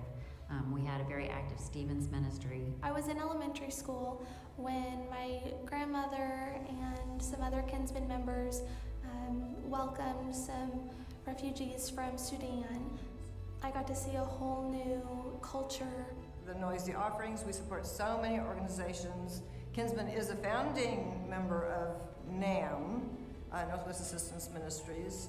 The vaccine clinics we had during COVID, the food distributions through the Houston Food Bank, and of course our Thanksgiving run for your turkey, and the feast. Every Friday or Saturday we make an arrangement of flowers, and then on Mondays we take them apart and make small arrangements, and we give them to the sick or the donors or birthdays, just to send them out to people. It's a ministry that has been here for a long time. We've really enjoyed doing it. Community of Hope International is a program where leaders are developed to serve as lay chaplains. This program started here at Kinsmen in 2015. We have since that time trained over 50 lay chaplains. Kinsmen celebrates the beginning of several different Mission Start congregations. One of those is Celebration. In 2007, Celebration had its first worship service at that time, and they sent Pastor Markert and the McDonalds to do the music at that new Mission Start congregation. And this coming September, Celebration will celebrate its 15-year anniversary. The legacy of Kinsmen is Kinsmen supports the community. I see it really changing to meet the needs to be in the community for good, which was our capital campaign. The outreach is amazing, and I think it's just continued to grow and be a blessing to our community. The time that we've been here, over 30 years now, the most rapid growth I have seen has probably been within the last 5 to 6 years. We decided to begin a long-range vision process, and that was around 2015. Kinsmen right now, we're looking into the future with long-range visioning as reaching out to youth and young adults. We're trying to reach out to the community and planting ourselves here in the community and learning what the community might need around us. We realized that there really is cultural diversity. The neighborhood is changing, and we were not offering according to the needs of the neighborhood. Now we're offering the Spanish-speaking service, which is a great thing. We have a lot of people coming to church and pray God in Spanish, from la lengua de su corazón, their heart language. We are one congregation, but we have different expressions. We have English expressions and we have Spanish language expressions of being God's body of Christ here at Kinsmen. These last few years, Kinsmen has faced quite a few challenges, and the congregation has really stepped up and maintained the generosity that really the congregation has always been known for.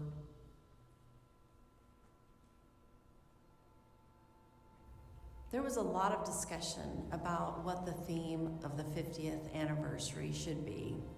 And there was something about changing seasons, unchanging God, that really resonated with all of us.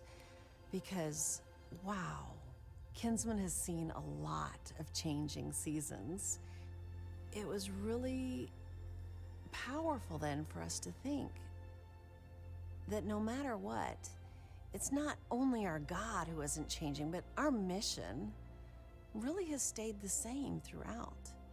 We believe that God is still calling us to the same mission, and that our God is unchangingly faithful, unchangingly loving, and unchangingly calling us to God's mission. And that is because we are blessed, that we are to be a blessing to others.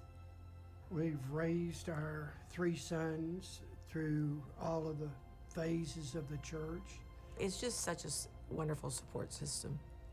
I just lost my husband of 53 years. And I tell you, the church family, they are just there for you, to support you and give you the support you need. 2017, Harvey, my husband and I lost everything. If it hadn't been for the church to be there for us and help us, I don't know where we would be. Given me a place to serve and a place to grow in my faith and my relationship with Jesus. It's been a part of our family for a long, long time. To now think of how far I've come through being an infant to a child to a young adult, and now I'm able to be on the church council. To see how it's grown since we started, you know. This church has came a long way since then, and it is amazing, I think, how it all turned out. It's my safe haven, for sure. Being here with all of the wonderful people is, like I said, it's my safe haven. I love it here.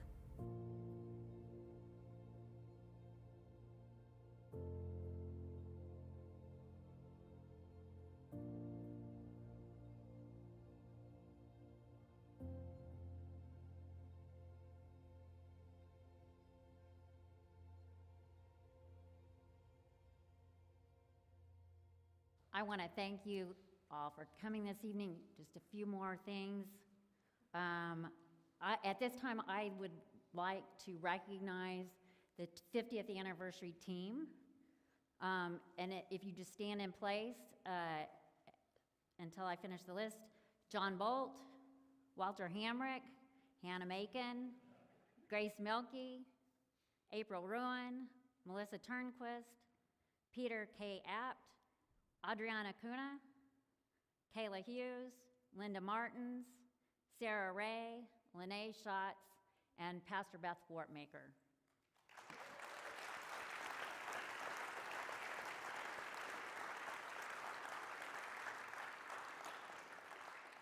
I would also like to thank Andrew Hansen for designing the 50th anniversary logo.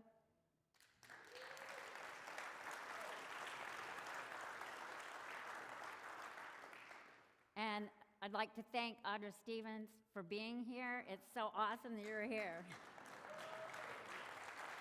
Okay, at this time, I would like to ask anybody who's ever served on Camp Hope staff, please stand up.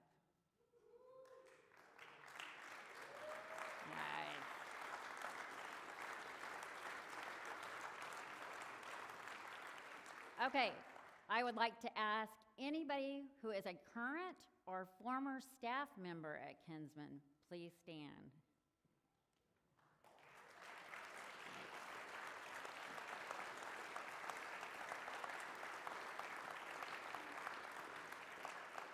And I would like to ask anybody who has ever served on church council, please stand. There you go.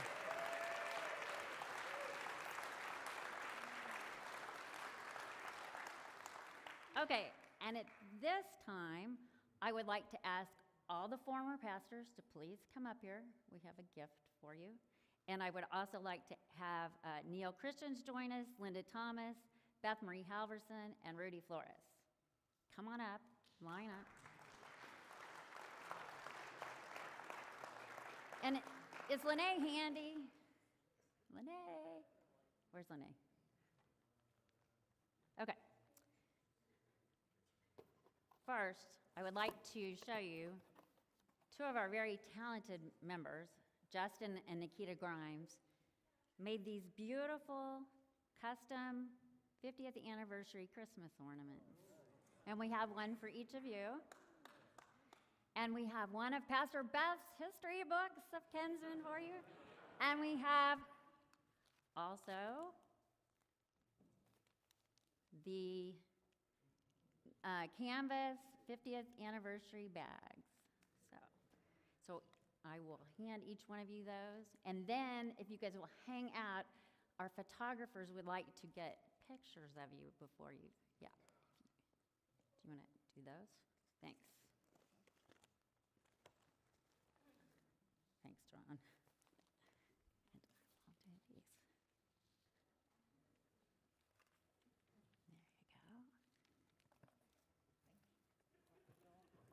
There you go. This is part of the entertainment, folks. Thank you, Linda.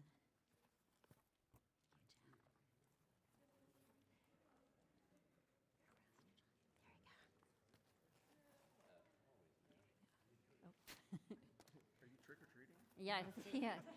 Yeah, what do you say, little boy? I got a rock. Yeah, right? All right. Thank you. Oh. To my helper. Thank you. Thank you.